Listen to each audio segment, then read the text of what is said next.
Do you remember the deal? We brought our hard-earned money, and in exchange, Vegas treated us like kings. A cheap room, a strong drink, and a fair shot at the tables. It was the adult Disneyland, where a weekend trip cost less than a tank of gas. But lately, have you walked down the strip? Because I have, and I need to tell you, something is terribly wrong. The neon lights are still flashing, the fountains are still dancing, but the energy, it's gone. It feels empty. We aren't just imagining this. The numbers are finally out, and they are catastrophic.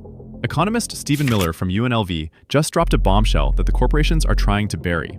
Visitor volume has collapsed by 6.5% since the start of the year. That isn't just a dip, that is a free fall. The international whales have evaporated, and the domestic travelers are staying home. But why? I didn't turn to the CEOs for answers. They'll only show you polished spreadsheets. Instead, I went to the people who are invisible to the corporate boards, but see everything. The housekeepers, the bartenders, the security guards. And their message to me was unanimous and chilling. Las Vegas isn't just expensive. Las Vegas is dead. So stick with me, because today we are not just complaining about the price of a steak dinner. We are going to peel back the curtain on the dark economics that are turning this city into a ghost town. I have uncovered the stories of insiders. We are going to look at the reality of a waitress who went from making $300 a night to barely scraping by, and the housekeeper exposing what they call biohazard rooms. But you need to watch until the end, because when we get to the testimony of a 15-year slot machine technician, I'm going to reveal the specific, terrifying number, the kill switch percentage, that casinos have secretly programmed into the machines you play. We are going to break down the 7 pieces of evidence proving that the golden era is over and the corporate looting has begun. Let's get into it. Part 1. The tip depression. Where did the middle class go? Let's start on the casino floor, specifically with the people who depend on your happiness for their survival, the cocktail waitresses. Consider the case of a veteran server we'll call Sarah, who has been working at major mid-strip properties since 2008. According to accounts from longtime employees like her, the memory of the golden era is vivid. They recall that back in 2010, even during the recession recovery, the floor was alive. You had construction workers, teachers, small business owners, the solid American middle class. They would tip $1 or $2 for every drink, win or lose. They were happy to be there. Historical discussions from staff suggest that on a typical Tuesday night 10 years ago, a server could walk out with $300 in cash tips, easy. It was hard work, but it paid for a mortgage. But today, the reality exposed in online employee forums is heartbreaking. Looking at shared logbooks from the last month, the numbers are brutal. The average take-home pay for an 8-hour shift of walking miles in high heels? $88. Just let that sink in. From $300 down to $88. The overwhelming consensus from these workers is clear. The middle class is gone. They've been priced out. Now, they describe serving only 2 types of people: the whales, who are too focused on the high-limit tables to acknowledge their existence, and a younger crowd, often referred to as the selfie tourists. These are visitors who come to Vegas not to gamble or spend, but to be seen. They order a free drink, take a photo for Instagram to prove they are living the high life, and then nothing. No tip, not a dime. They sit at a slot machine for an hour without spinning once, just soaking up the AC. It feels like we are serving ghosts. They look like customers, they dress like customers, but they don't spend money like customers. This tip depression isn't just bad luck for Sarah. It is a massive economic red flag. It proves that the disposable income of the average American visitor has evaporated. The casinos raised prices to target the rich, but in doing so, they chased away the generous middle class that actually kept the lights on. Part 2. Silent layoffs and the biohazard rooms. If the casino floor is depressing, what is happening upstairs in the hotel towers is downright disturbing. While scrolling through online employee communities, I came across the story of a housekeeper we'll call Maria, and she exposed a corporate tactic that is as brilliant as it is cruel: the silent layoff. Officially, the hotel claims they are fully staffed to maintain their 5-star rating, but in reality, What I read in Maria's post reveals that managers are playing a psychological game with the staff. According to her account, dozens of colleagues simply vanish from the schedule without a word. They aren't fired because firing requires severance packages, unemployment insurance, and bad PR. Instead, they are ghosted. She described the daily struggle vividly, calling in every morning, begging for a shift, only to be told, not today. It creates a climate of absolute fear, where workers are too terrified to complain about safety conditions because they know they could be next. And those safety conditions are horrific. By incentivizing guests to skip daily service under the fake guise of being eco-friendly, the casinos are actually creating a health nightmare.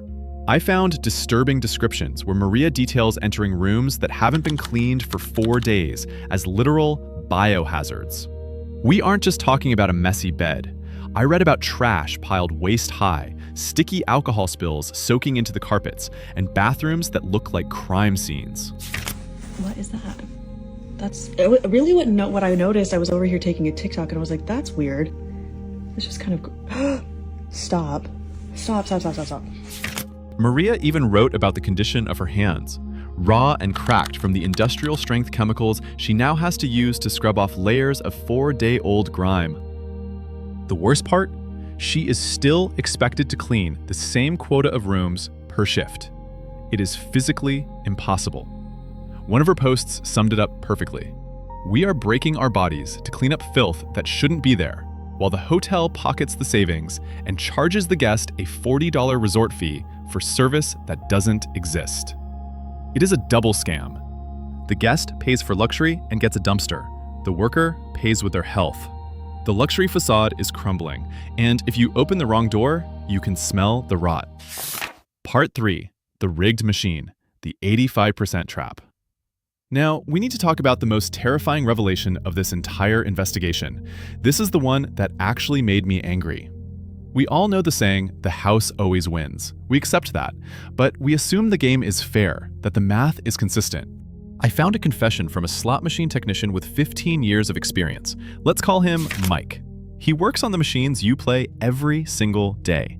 And what I read in his posts revealed that the game has fundamentally changed, and you didn't even notice. Mike explained in his detailed breakdown that years ago, the return to player percentage, that's the amount of money a machine pays back over time, was standard at around 92 to 95%. That meant if you put in $100, you could expect to play for a while, have some wins, have some losses, and get some entertainment value. You might lose, but you had a fighting chance. That era is over, Mike wrote. He stated that recently, corporate directives have forced them to tighten the screws. They have adjusted the chips on the main floor machines down to 85%. That might sound like a small shift, but mathematically, it is a slaughter. It increases the house edge by nearly double or triple in some cases. It changes the machine from a game into a vacuum cleaner. This is why you put $100 in and it's gone in 12 minutes with 0 bonus rounds. In one particularly chilling comment, Mike called it predatory programming. He described his experience walking the floor. I walk the floor and it's quiet. People aren't cheering anymore because nobody is winning. They just sit there, zombie-like, feeding the machine until it hits 0. They have turned the casino from a place of chance into a sheer extraction mechanism. They are harvesting your wallet with an algorithm designed to drain you faster than ever before. And the worst part?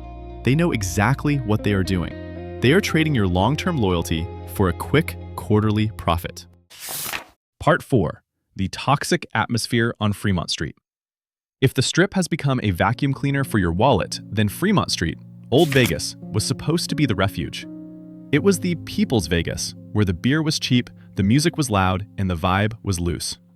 I found another story of Jason, a bartender who has worked downtown for a decade, and his account suggests that refuge is gone.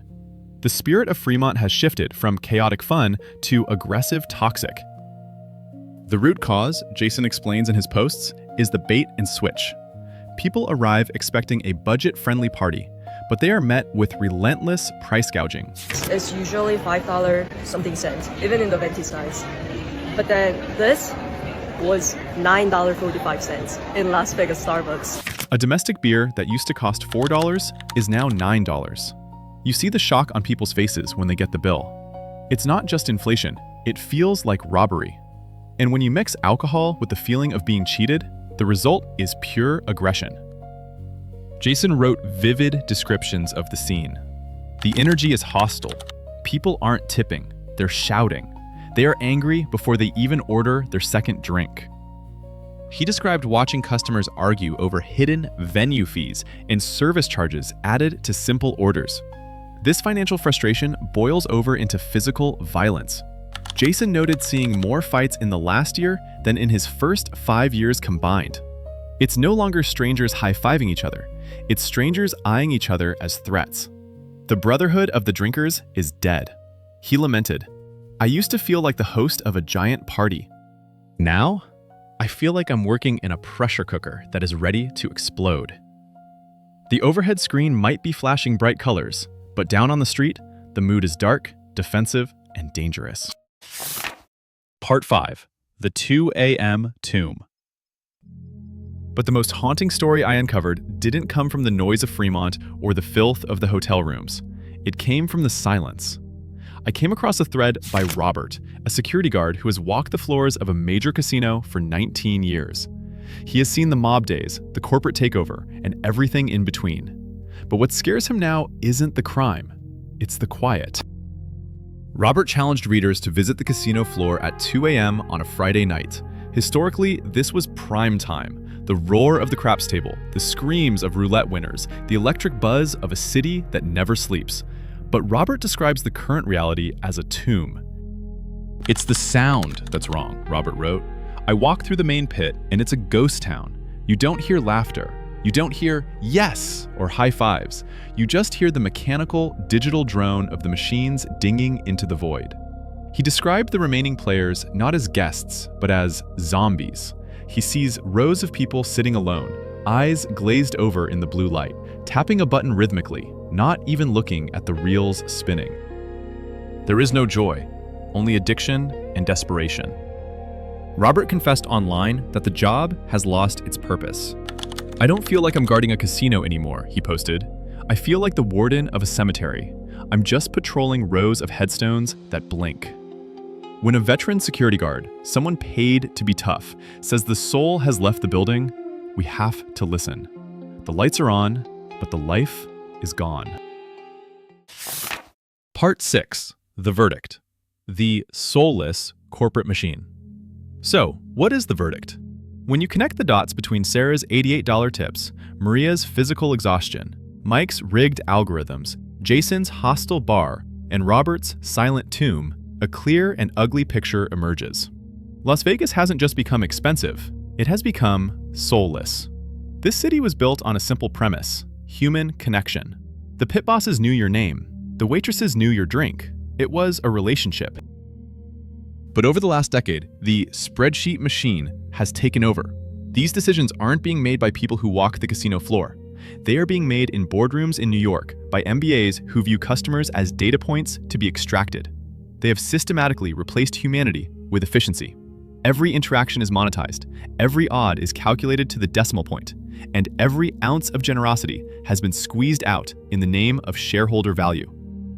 They are strip mining the city, treating it like a resource to be depleted, rather than a garden to be tended. They thought they could automate the Vegas experience, cut costs, and keep the profits rolling in.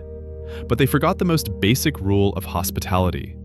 People don't come here for the buildings, they come for the feeling. And when you kill the soul of the city, when you treat your workers like disposal tools and your guests like prey, the magic dies. And as the numbers show, the people are finally walking away. Now, I want to be clear. I am not saying Las Vegas is going to disappear tomorrow. This is a resilient city. It has survived the mob, the recession, and a pandemic. But this crisis is different because it is self-inflicted. It is a crisis of greed. However, there is a silver lining here. If you believe in the free market, and I do, then you know that the market always corrects itself. We are seeing that correction happen right now with that 6.5% drop in visitors. That pain, that financial loss the casinos are feeling, that is the market screaming, enough. This crash might actually be the best thing that could happen to Vegas. It is a wake-up call. It forces the corporations to realize that they cannot abuse their customers forever. Eventually, the prices will have to come down. The resort fees will have to vanish. The odds will have to loosen. Why? Because empty hotels don't make money. So, while the current situation is bleak, it is also the beginning of the necessary reset. The pendulum swung too far into greed, and now, gravity is pulling it back. But that is just my analysis based on the data and the stories from the ground. I want to know what you think. Is this the end of an era? Can Vegas ever return to the days when the customer was king? Or is that golden age gone forever? Do you believe the workers who say the city is dead? Or do you think the corporations can turn it around? Leave a comment below. I read every single one of them. And if you want more investigations that expose the ugly truth behind the economy, don't forget to hit that like button and subscribe. It helps us keep telling the stories that the big companies want to hide. Thanks for watching.